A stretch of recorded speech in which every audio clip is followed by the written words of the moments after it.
Oh iya, terima kasih. Ya, puji Tuhan, sudah diperkenalkan dan saya untuk 2 kali hadir di tempat ini. Ya, atas nama Evangelis Stephen dan tim Tower of Breakthrough, kami mengucapkan terima kasih kepada Bapak Ibu Gembala serta jemaat Tuhan Ebenezer yang selalu memberikan ruang untuk kami di tempat ini menyampaikan firman Tuhan. Pagi ini saya menyampaikan firman Tuhan dengan tema sukacita dalam penderitaan. Sukacita dalam penderitaan, kok nggak enak namanya ya, menderita tapi kok sukacita gitu ya, karena itu tidak diinginkan oleh semua orang. Semua orang pinginnya, saudara kasih dalam Tuhan, senang terus sampai mati ya, nggak mau namanya penderitaan.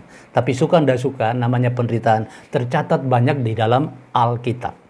Jadi suka ndak suka kita harus melewati itu untuk membuktikan kekristenan kita yang kuat itu bukan pada waktu kita diberkati, waktu tidak ada masalah, tidak ada problem, tidak ada penderitaan, semua orang bisa. Tetapi kekristenan yang kuat terlihat itu pada waktu kita mengalami penderitaan. Dan Bapak Ibu Saudara kasih dalam Tuhan, penderitaan ini jarang dikhotbahkan. Sering dikhotbahkan di atas mimbar atau di YouTube itu janji-janji. Kalau Anda beribadah kepada Tuhan, Anda akan diberkati, Anda akan dapat mujizat, Anda akan dapat berbagai macam-macam pertolongan Tuhan. Itu anak kecil. Ya. Anak kecil sukanya apa? Dijanjiin. Dapat ini, dapat itu, dapat ini, dapat itu. Dan kekristenan selalu seperti itu. Ini kekristenan yang rapuh.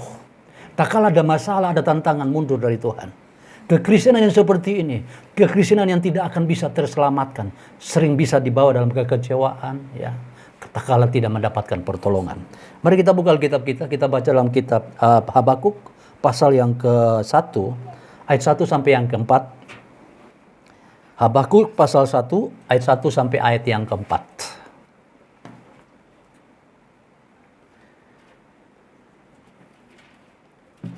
Ucapan ilahi dalam penglihatan Nabi Habakuk. Ayat 2 kita baca sama-sama. Berapa lama lagi Tuhan aku berteriak tetapi tidak kau dengar. Aku berseru kepadamu penindasan tapi tidak kau tolong. Mengapa engkau perlihatkan kepadaku kejahatan sehingga aku memandang kelaliman? Ya, aniaya dan kekerasan ada di depan mataku. Perbantahan dan pertikaian terjadi. Itulah sebabnya hukum kehilangan kekuatannya dan tidak pernah muncul keadilan, sebab orang fasik mengepung orang benar. Itulah sebabnya keadilan munculnya terbalik. Habakuk ini adalah seorang nabi dan asal usulnya setelah ditelusuri itu dia berasal dari suku Naftali. Habakuk ini di dalam usia yang sudah senja. Dia diutus dan masih saat itu bisa melihat Yeremia.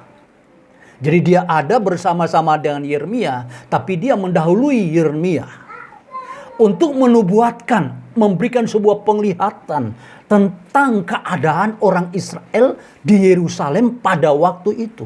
Mulai pemimpin sampai rakyatnya, keadaannya seperti itu. Habakuk sebagai nabi Tuhan yang hidupnya benar, hidupnya kudus, menjalani kehidupannya sesuai dengan perintah Tuhan. Ini mengalami sebuah situasi yang sangat-sangat menyedihkan. Dia dalam kata-kata ini seperti sebuah nada yang memprotes Tuhan. Dia bilang sama Tuhan, sampai kapan Tuhan aku harus berdoa? Artinya Habakuk ini sudah jenuh, ada di taraf dia untuk mengakhiri sebuah doa. Karena kondisinya tidak berubah. Imam-imam pada waktu itu, orang Israel pada waktu itu melakukan kejahatan begitu.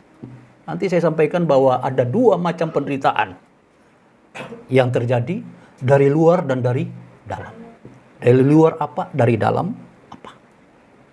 Nah, Habakuk ini mengalami sebuah kondisi yang dia sedikit frustrasi. Makanya dia tanya kepada Tuhan sampai kapan? Karena dia kepingin bahwa kondisinya berubah. Ya, dia rindu supaya tidak ada lagi penderitaan, tidak ada lagi penindasan, tidak ada lagi saudara kasih dalam Kristus Yesus hal-hal yang tidak menyenangkan, tidak ada penderitaan. Tapi ini kok terjadi terus menerus. Hukum itu terbalik. Yang jahat, orang fasik, mengepung orang benar, dan tidak ada pertolongan untuk orang-orang benar. Ini yang terjadi. Tak kala ada penderitaan-penderitaan dari luar, ya, kita mengalami sebuah penindasan, ya, dilarang ini, dilarang itu, saudara kasih dalam Tuhan. Kita seperti ruang geraknya dibatasi, ya, kita tidak bisa apa-apa. Masihkah kita tetap percaya kepada Tuhan? Atau memancing sebuah emosi, penderitaan dari dalam. Tadinya penderitaan dari luar, kita mendapat sebuah tekanan. Ya. Apakah Tuhan tidak tahu? Segala sesuatu yang terjadi, itu semua dalam pengamatan Tuhan. Dan mungkin Tuhan tidak akan melihat. Semua dalam pengamatan Tuhan. Tetapi Tuhan juga kembali membuktikan karakter saya. Membuktikan iman kita. Ini seperti apa? Menyikapi penderitaan-penderitaan yang terjadi. Apakah kita akan kecewa? Apakah kita akan marah? Apakah saudara kasih dalam Kristus? Ini penderitaan daging ini. Daging kita ini yang dari dalam. Apakah merespon sesuatu yang negatif atau positif? Tak kala kita mengalami penderitaan. Saya bilang sama rekan-rekan, tak kala kita menderita atau kita mendengar penderitaan, rekan-rekan kita atau kita, itu bagian dari firman Tuhan. Kita mau protes? Kalau kita protes sama rasul-rasul pun menderita. Protes juga sama Yesus pun menderita. Selama kita ada di dunia, itu penuh dengan penderitaan. Penderitaan kita belum seberapa, di Indonesia belum seberapa. Kenapa kita mesti harus kasih dalam Tuhan menjadi kecewa? Nah, waktu Habakuk ini meminta kepada Tuhan, kan dia kepingin supaya ada perubahan. Ini kondisi orang Israel pada saat itu, imam-imam pada waktu itu. Dan Tuhan berbicara di ayat yang kelima, nanti Tuhan akan kirim orang Kasdim, bangsa Kasdim. Ini adalah bangsa Babelonia. Tuhan kasih waktu untuk mereka sadar. Pengajaran diinjak-injak. Tidak ada lagi kebenaran di sana. Kefasikan ini terus berjalan. Kejahatan ini terus berjalan. Sehingga saudara kasih dalam Kristus, orang tidak bisa lagi melihat. Karena hukum Tuhan ini terbalik. Hukum yang seharusnya orang benar ini dapat perlindungan. Tapi sebaliknya orang benar dapat penganiayaan, ya, tertindas, alami kejahatan demi kejahatan yang dari luar. Dan itu dilakukan oleh para imam-imam dan bangsa Israel pada waktu itu. Makanya ayat yang kelima kita baca, Habakuk ayat yang kelima. Lihat di antara bangsa-bangsa dan perhatikanlah, jadilah heran dan tercengang-cengang sebab aku melakukan suatu pekerjaan dalam zamanmu yang tidak akan kau percaya jika diceritakan. Sebab sesungguhnya akulah yang membangkitkan. Nah, Tuhan juga akan, ya. Sebab akulah yang membangkitkan orang Kasdim. Bangsa yang garang dan tangkas itu yang akan melintasi lintang bujur bumi untuk menduduki tempat kediaman yang bukan kepunyaan mereka. Bangsa itu dahsyat dan menakutkan. Keadilan dan keluluhannya berasal daripadanya sendiri. Ya, kudanya lebih cepat daripada macan tutul dan lebih ganas daripada serigala. Pada waktu malam pasukan berkuda datang menderap, dari jauh mereka datang terbang seperti raja wali yang menyambar mangsa.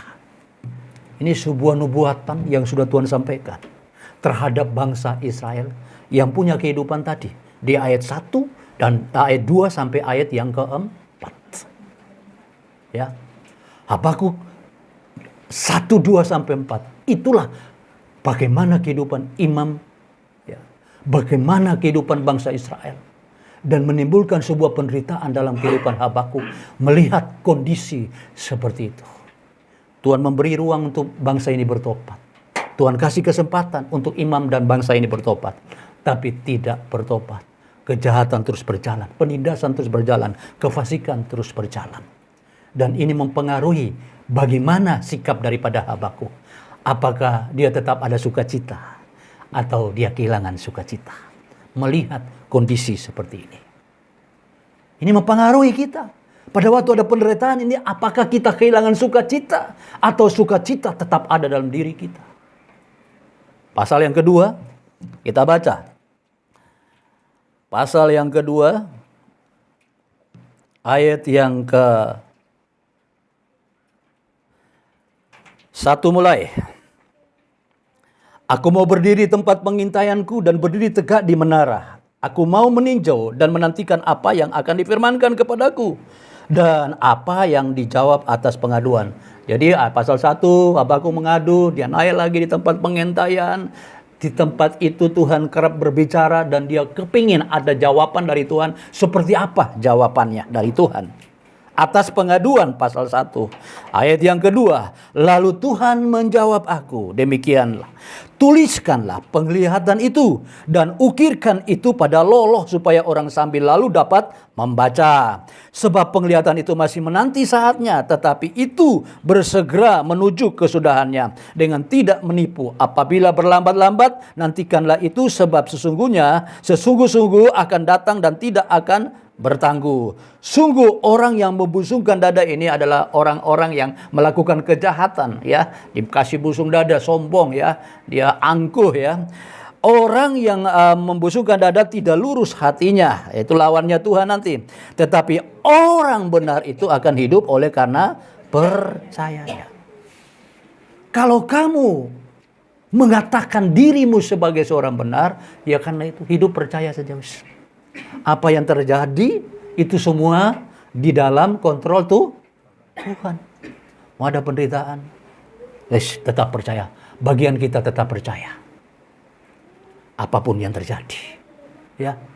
Tuhan katakan, tuliskan apa yang kamu dapat, apa yang kamu lihat. Kalau itu terlambat, nantikan itu. Tetapi itu akan terjadi. Saya tidak mau katakan ini berkat, ya, karena ini larinya orang banyak bicara tentang berkat, ya.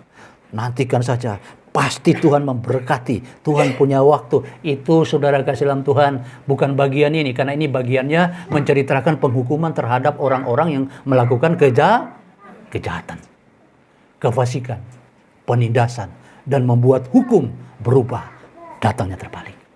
Nah, soal berkat kita cari kerajaan Allah dan kebenaran, itu saja. Yang lain akan ditambahkan, sudah jelas. Tuhan katakan jangan khawatir hari esok, ya.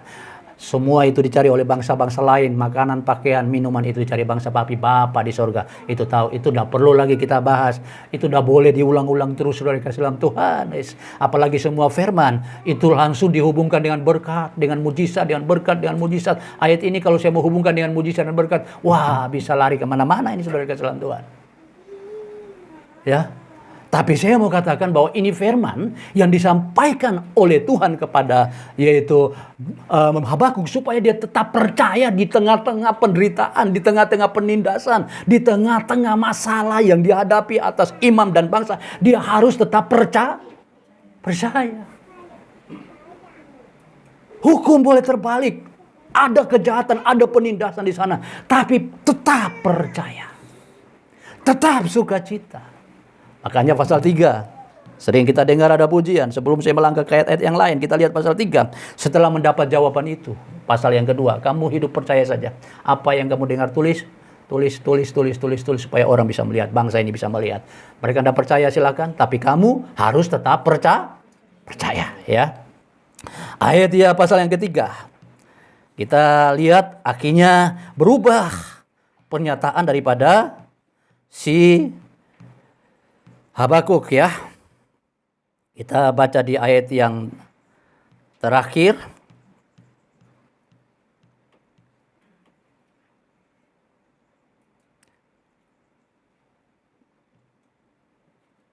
Ayat 17. Apa pernyataannya dia? Sekalipun pohon arah tidak berbunga. Ini artinya kondisinya tidak menyenangkan. Ya. Pohon anggur tidak berbuah. Hasil pohon zaitun mengecewakan. Sekalipun ladang-ladang tidak menghasilkan bahan makanan. Kambing domba terhalau dari kurungan dan tidak ada lembu sapi dalam kandang. Ayat 8 katakan, namun aku akan bersorak-sorai di dalam Tuhan. Beria-ria di dalam Allah yang menyelamatkan aku. Allah Tuhanku itu kekuatan. Ia membuatku kaki seperti kaki rusa. Ia membiarkan aku berjejak di bukit-bukit. Berubah. Pasal yang ke-1 dia mengadu. Mengharapkan ada keadilan dari Tuhan atas keadaan pada waktu itu. Pasal 2 Tuhan jawab, orang benar itu hanya hidup percaya saja. Percaya saja. Apa yang kamu dengar, apa yang kamu lihat, percaya saja. Pasal yang ketiga, berubah lagi doanya. Walaupun semuanya gak menghasilkan, tapi aku tetap beria-ria. Aku tetap bersuka cita. Aku tetap akan berubah imannya. Ya. Ini yang Tuhan mau dalam kehidupan kekristenan kita. Ada tantangan dari luar yang kita lihat. Tidak mempengaruhi emosi kita untuk kita jadi melo, kita jadi kecewa, kita jadi marah. Kok kenapa sih Tuhan, kita ini kan beribadah. Sudah dari dulunya nama Tuhan itu dibenci. Markus pasal yang ke-13. Jadi kalau kita beribadah, kita harus tahulah. Bukan karena kita, bukan karena Pak Temi, bukan karena saya mereka benci. Tapi ada nama yang ada dalam diri kita. Markus pasal 13 ayat 13. Ya, kita baca Markus 13.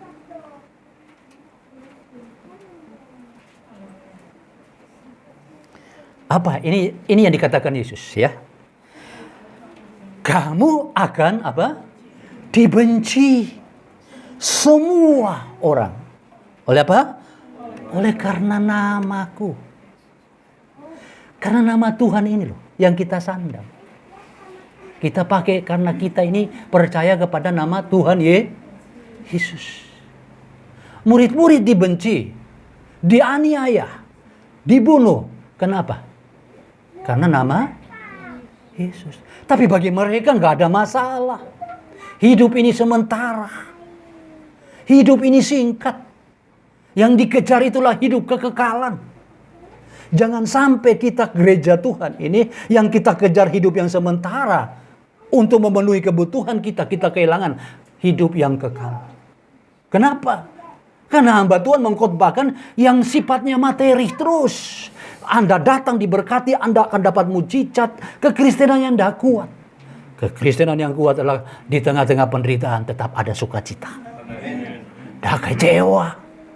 Inilah kekristenan. Tetapi kalau kita sebaliknya, kita menjadi Kristen yang suka kecewa terhadap Tuhan. Karena nama Tuhan. Jadi ada nama Yesus dalam diri kita. Oleh karena itu kita dibenci. Waktu kita dibenci, sebenarnya itu mereka membenci Yesus. Tetapi karena kita pakai nama itu, mereka membenci kita. Coba kita lihat Kisah Rasul pasal yang ke-14. Pasal 4 ayat 17. Kisah Rasul pasal yang ke-4 ayat 17. Sejak mula, nama ini paling sulit. Ya. Diterima oleh imam dan orang Israel pada waktu itu. Dan sekarang pun itu terjadi. Ya, kita baca. Ya, saya baca aja yang di atas apa namanya. Tetapi supaya hal itu jangan makin meluas, tersiar di antara orang banyak, baiklah kita apa? Mengancam dan melarang mereka supaya mereka jangan berbicara lagi dengan siapapun apa? Dalam nama itu. Nama siapa? Nama Yesus. Ya, ayat 18. Ya, 18 maju. Ya, 18. Dan setelah keduanya disuruh masuk, mereka diperintahkan supaya apa? Sama sekali jangan bicara atau mengajar. Nah, dalam siapa? Dalam nama Yesus. Gak mudah. Pada waktu itu, imam-imam dan orang-orang Yahudi menolak keras murid-murid mengajar nama Yesus. masuk dalam sidang, bahkan sampai dalam penganiayaan dan penderitaan sampai dibunuh. Itu karena nama Yesus. Pasal 5 ayat 27 28. Pasal 5 27 28 kita lompat. Pasal 5 27 28. Ya, Kisah Rasul. Ya, pasal 5 Kisah Rasul, maju aja. Ya, mereka membawa keduanya dan menghadap mereka kepada mahkamah agama. Imam besar itu mulai apa? Menanyakan mereka terus. Ayat 28, katanya, dengan keras kami melarang kamu mengajar dalam nama itu. Namun ternyata kamu telah memenuhi Yerusalem dengan ajaran dan kamu hendak menggunakan darah orang pada kami. Saudara kasih dalam Kristus Yesus, bagi orang yang percaya kepada Yesus pada waktu itu, adalah darahnya ini darah yang membawa kepada kebinasaan. Makanya mereka bilang, kamu nanggung darah mereka itu kepada kami. Seharusnya mereka masuk kepada kebenaran, masuk kepada keselamatan, tapi mereka binasa karena percaya kepada nama Yesus. Nama Yesus dibenci. Karena kita sandang nama Yesus ini dalam diri kita. Maka saudara, ada penderitaan dari luar. Juga saudara kasih dalam Tuhan, membuat penderitaan dalam diri kita. Kenapa? Kita harus sabar menanggung. Kita tidak marah. Kita tetap sukacita. Ini penderitaan, saudara. Tak kala kita diejek, kita dicemooh, kita kemudian saudara karena nama Yesus ini, kita mengalami banyak penderitaan. Respon kita gimana? Penderitaan dari luar akan membawa lalu saudara kasih dalam Tuhan, atau kita tetap sabar. Ya. Di dalam Markus tadi pasal yang ke-13 di kata 5 terakhir dikatakan, orang yang bertahan sampai kesudahan, dialah yang akan diselamatkan. Berarti ini sebuah perjuangan kita untuk sampai pada kesudahan. Hidup kita ini masih dalam perjuangan. Dan kita harus mempersiapkan diri kita dalam penderitaan. Nah, penderitaan apa? Yaitu tadi respon-respon yang kita lihat. Penderitaan dari luar membawa respon dari dalam. Makanya Petrus juga menulis. Nah, Petrus yang sama yang dipanggil di mahkamah, di sidang, Petrus yang sama juga menulis bahwa penderitaan yang dia alaminya itu luar dalam, disikapinya luar dalam. Dari luar dia tidak menanggapi, ya dia tetap sukacita, enjoy. Dari dalam pun dia bisa menguasai diri dan mematikan segala perlawanan daging yang dari dalam, dari dirinya. Kita baca 1 Petrus pasal yang keempat. 1 Petrus pasal yang keempat. Mulai ayat 1. Apa suratan Petrus kepada jemaat Tuhan yang ada pada waktu itu dan sekarang? Jadi, karena Kristus telah menderita penderitaan badani, kamu pun harus juga mempersenjatai dirimu dengan pikiran yang demikian, yang sama. Jadi saudara, kita punya pikiran ini kita persiapkan dengan pikiran yang sama. Karena Kristus telah menderita secara badani, kita pun mengalami yang sama secara badani. Ya. Apa dikatakan?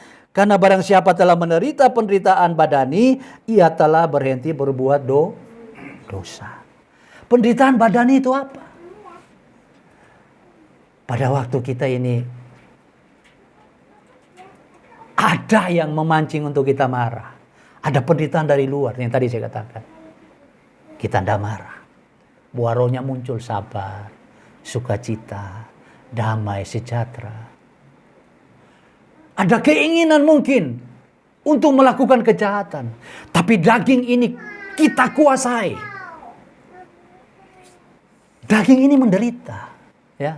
Seharusnya hari ini saya duduk di rumah, saya nonton TV. Saya tidur enak gitu ya. Saya makan enak gitu. Tapi daging saya harus matikan, saya harus cari Tuhan. datang di tempat ini. Tak kala saudara kasih dalam Tuhan ada daging-daging ini punya keinginan. Ya, semua kita punya keinginan. Kalau saya sebut satu persatu pasti Anda tahu semua lah. Mungkin keinginan untuk berzina. Ya, keinginan-keinginan mata. Ya, keinginan-keinginan daging yang muncul saudara kasih dalam Tuhan. Tapi kita matikan. Ini saudara kasih dalam Tuhan tidak mudah. Kita punya kesempatan untuk berbuat dosa. Ya, masih sempurna. Apalagi anak muda, masih sempurna. Orang tua pun demikian, masih sempurna. Tapi kita tidak punya kekuatan, kita matikan. Makanya Paulus katakan, hidupku bukan aku lagi, tapi Kristus, aku telah mati. Nah, yang kita matikan ini keinginan-keinginan daging. Ini penderitaan. Ya, penderitaan. Sehingga kalau kita sudah persiapkan diri seperti itu, mengalami penderitaan-penderitaan dari luar, ada cemoohan, ada masalah-masalah, gangguan, kita tidak akan respon dengan negatif. Kenapa? Kita sudah matikan. Ya, kekristenan itu adalah kekristenan yang bisa menggambarkan kehidupan Kristus lewat kehidupan saudara dan saya. Jadi terang, jadi garam, jadi suratan terbuka, jadi saksi. Nah, ini penderitaan. Ya, penderitaan. Bagaimana kita dipancing marah lalu kita tidak balik marah? Ini penderitaan daging. Bagaimana orang menyakitkan kita, terus kita tidak balik menyakitkan dia. Ini penderitaan badani. Bagaimana kita ditampar dan kita tidak balik nampar. Bagaimana kita dilarang, tapi kita tidak meresponi. Daging kita tetap kita pertahankan. Ini yang menjadi kekristenan yang benar. Kristus itu menderita. Apakah engkau anak Allah?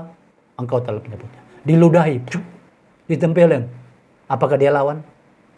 Kekristenan sekarang saudara kasih dalam Tuhan, baru dilarang ibadah, itu sudah keluar di YouTube macam-macam, ngamuk, salahkan pemerintah. Pemerintah kok demikian, tidak adil, tidak ini, tidak itu, tidak ini. Saudara kasih dalam Tuhan, Yesus loh menggambarkan kekristenan itu, gak seperti itu. Justru orang akan melihat Kristen kok diam saja, gak ada perlawanan. Itulah Tuhannya orang Kristen. Kalau Kristen bisa melawan, Kristen berantam, Kristen ngamuan, itu bukan Kristennya yang sebenarnya. Makanya kadang-kadang kalau saya lihat di YouTube, kemudian ada masalah di satu tempat, terus respon, terus keluar dengan wah dan sangat dan sebagainya. Ini Kristen apa? Ya, ini belum kenal siapa Yesus. Filipi pasal yang ke-1 ayat 29. Kita lihat. Filipi pasal 1 ayat 29. Kita lari dulu sebentar. Filipi pasal 1 ayat 29. Ya. Sebab kepada kamu, yaitu saya dan saudara, kepada jemaat yang di Filipi, dikaruniakan bukan saja untuk percaya kepada Kristus, melainkan juga menderita untuk Dia. Jadi kita ini dikaruniakan hanya percaya. Kalau hanya percaya doang gampang. Tapi kalau pas masuk dalam penderitaan, ini yang tidak bisa diterima banyak hamba Tuhan dan anak Tuhan. Dan pada waktu itu Habakuk awal mulanya tidak bisa menerima kondisi seperti itu. Tapi orang Kristen percaya dan harus menderita karena nama Tuhan. Murid-murid sudah mempersiapkan itu semua. Mereka tahu nama, karena mereka nama ini dibenci. Dan mereka pakai nama ini. Mereka harus siap menderita. Tak kala Anda dan saya pakai nama ini. Pertanyaannya, siapkah kita menderita? Suka ndak suka, mau ndak mau. Ini akan terjadi di dalam kehidupan kita. Terjadi. Penderitaan dari dalam, tak kala kita sandang nama Yesus. Kita pakai nama Yesus. Nama Yesus itu kan sempurna banget itu. Ya. Tidak ada dosa dalam dirinya. Waktu kita sandang nama Yesus, hidup kita nggak karu-karuan. Tubuh jasmani kita umbar. Kita cari Yesus untuk supaya diberkati. Supaya kelihatan kita cari Yesus jadi sombong.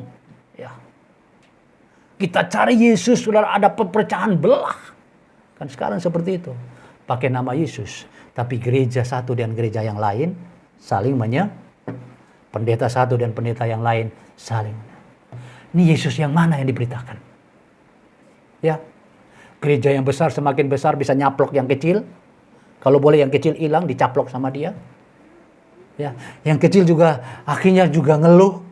Kok seperti itu? Ada kesenjangan. Yang besar semakin besar, yang kecil semakin kecil. Gereja pakai nama Yesus semua seperti itu. Ya. Nama Yesus dipakai apa saja. Hari ini dipakai apa saja. Silakan. Tapi suatu waktu kita pertanggungjawabkan apa yang kita pakai nama Yesus. Yesus bilang, hai engkau pembuat kejahatan. Hanya engkau. Aku sudah bernubuat, aku sudah mengadakan mujizat, aku sudah berseru, hai engkau pembuat kejahatan. Hanya engkau. Kenapa? Karena kita pakai nama Yesus untuk melakukan kejahatan. Berubah. Bapak Ibu Saudara kasih dalam Tuhan, ini mimbar paling kudus, paling suci. Apa saja yang kita ngomong, jemaat pasti percaya. Kita punya titipan-titipan dalam diri kita. Saya bisa membawa jemaat untuk bisa mencukupkan kebutuhan titipan-titipan hidup saya. Saya bisa pakai firman. Sekarang ini orang bisa pakai firman. Berantem, lalu kasih ayat firman Tuhan. Ya, semua pakai firman. Yesus bilang silakan. Tapi firman ini tetap firman yang kudus. Tak kala kita selewengkan firman, kita akan pertanggungjawabkan semua yang kita sampaikan. Catat loh. Kan saya sering bilang bahwa umur kita cuma 2 tahun. 70, 80, ya kan? Dari mata Tuhan, satu hari kita 1000 tahun. 1000 tahun hidup kita cuma 70, 80.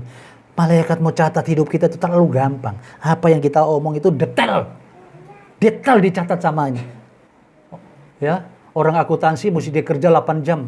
Untuk butuh waktu beberapa minggu untuk menyelesaikan tulisan-tulisan di kantor. Nah kita umur 2 jam. Kalau cuma 2 jam di mata Tuhan, detail itu dicatat. Ngomong apa kamu tanggal sekian? Di Ebenezer. Kamu pakai firman ini untuk cari keuntungan. Kamu pakai firman ini untuk sebuah penyesatan. Kamu pakai.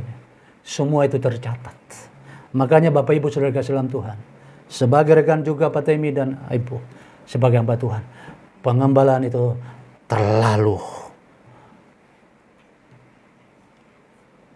bahaya dan terlalu mulia.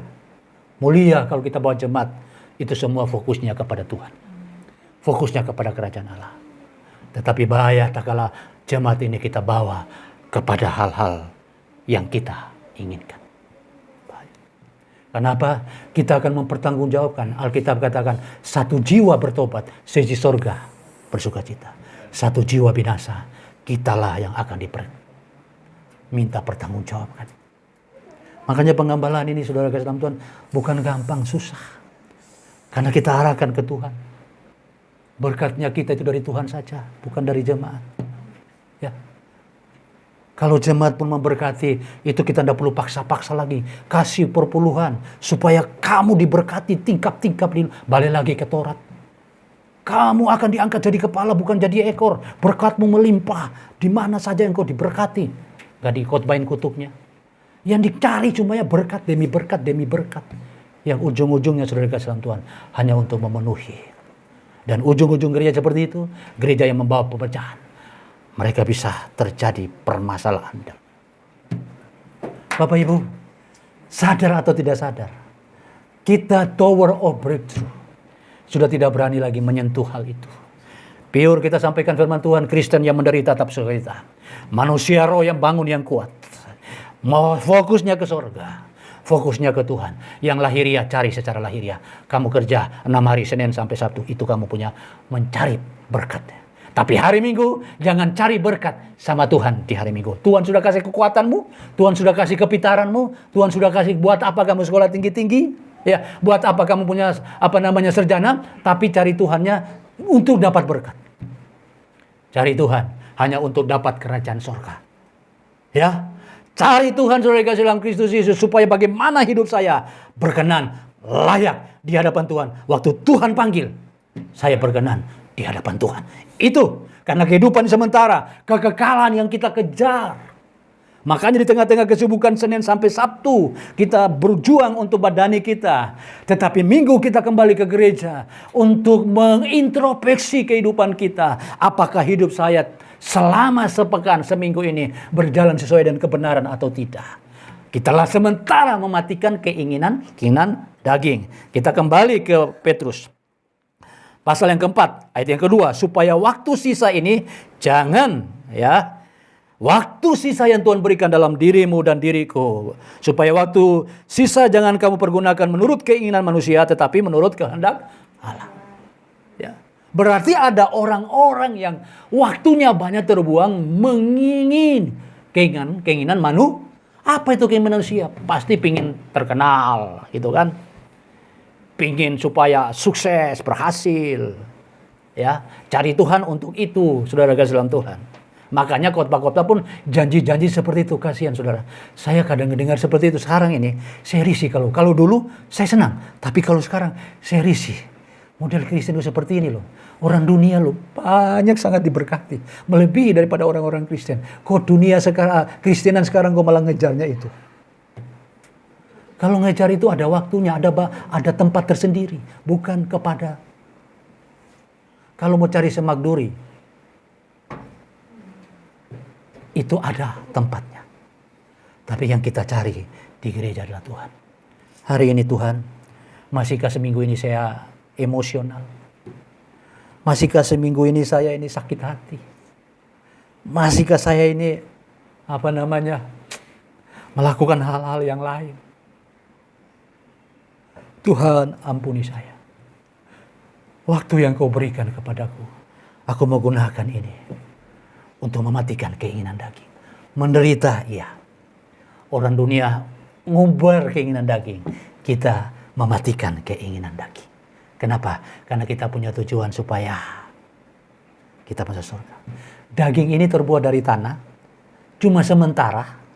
2 jam saja.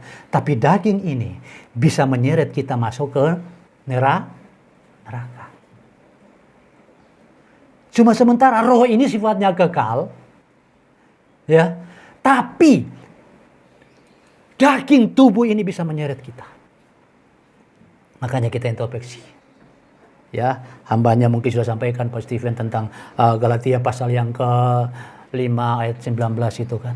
Sampai 21. Buah-buah daging yang terjadi. Ini kenyataan ada dalam diri kita. Walaupun itu buah daging, ditulis itu yang tidak dapat bagian dalam kerajaan Allah. Tapi kalau kita baca, kita juga masih ada di sana. Bukan kita ada di 22. Ya. Kita masih ada di 19:21 Galatia. Baca dari semua itu pasti ada 2, ada 3, ada 4 yang kita masih lakukan di situ. Ini yang kita coba matikan. Kalau Kristus sudah menderita secara badani, maka kita pun mempersiapkan diri menderita secara badani. Sukacita kok saudara kasih dalam Tuhan kalau kita bisa lama-lama menjadi habit, kebiasaan. Ya, kebiasaan. Sudah enggak ngamuan gitu kan. Sudah enggak iri, sudah enggak sakit hati. Enak saudara kasih dalam Tuhan.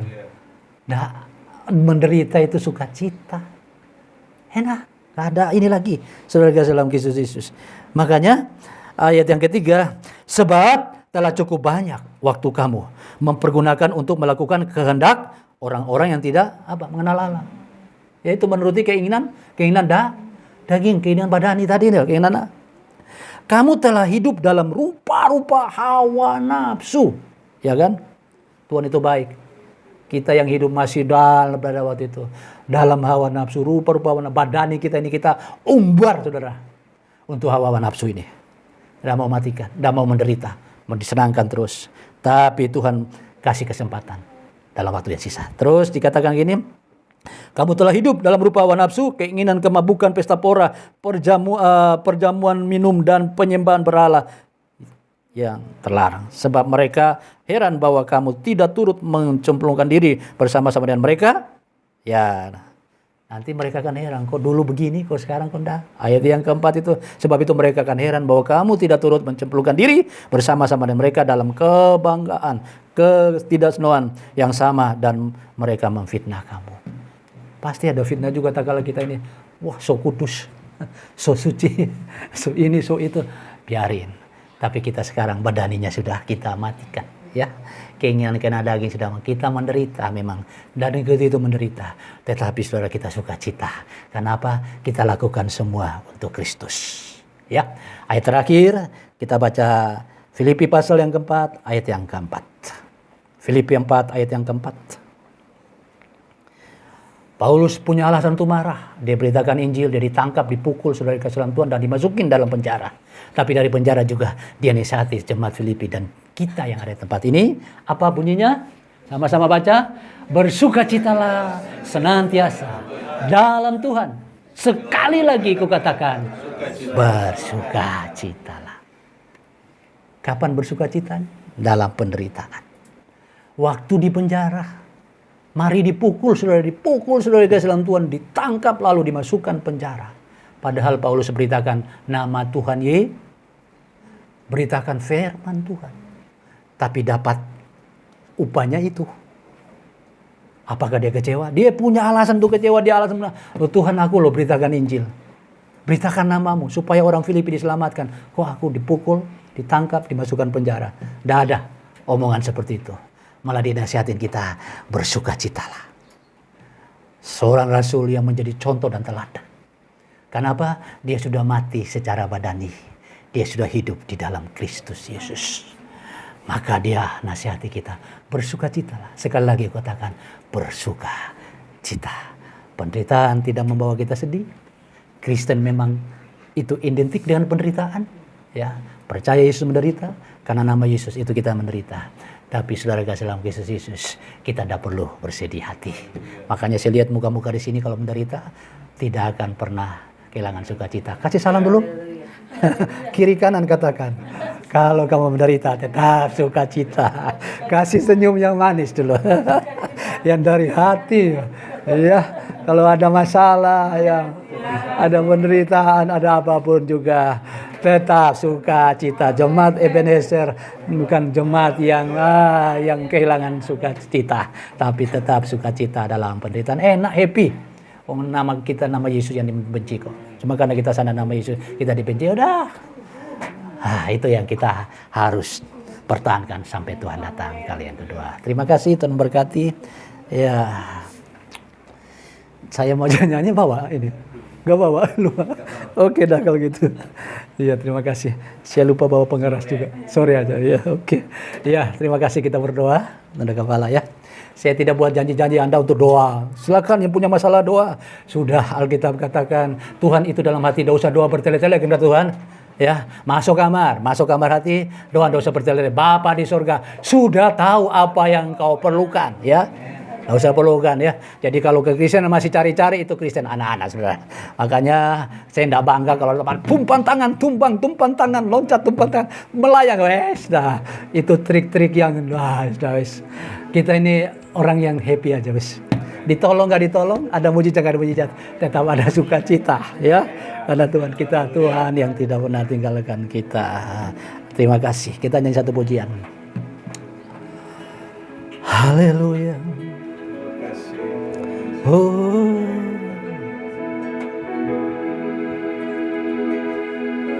haleluya.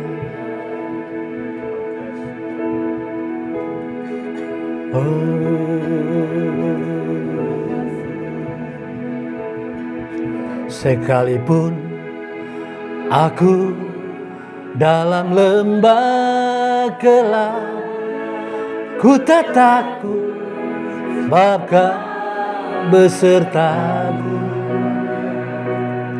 Sekalipun badai topang datang menerpa, ku tak gentar, sebab Kau di sisiku. Aku percaya, aku percaya,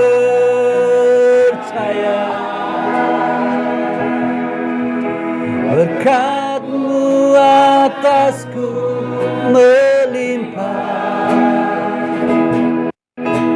kebajikan kemurahan selalu menyertai-Ku. Ku puji, ku sembah Kau Tuhan. Aku percaya, aku percaya,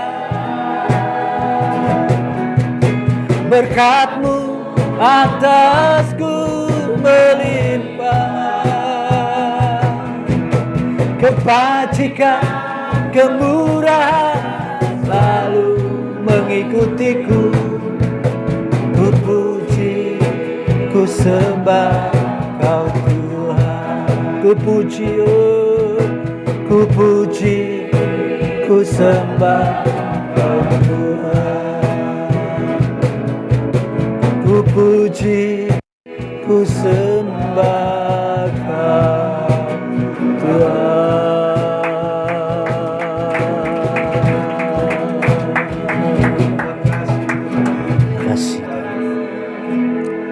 Terima kasih.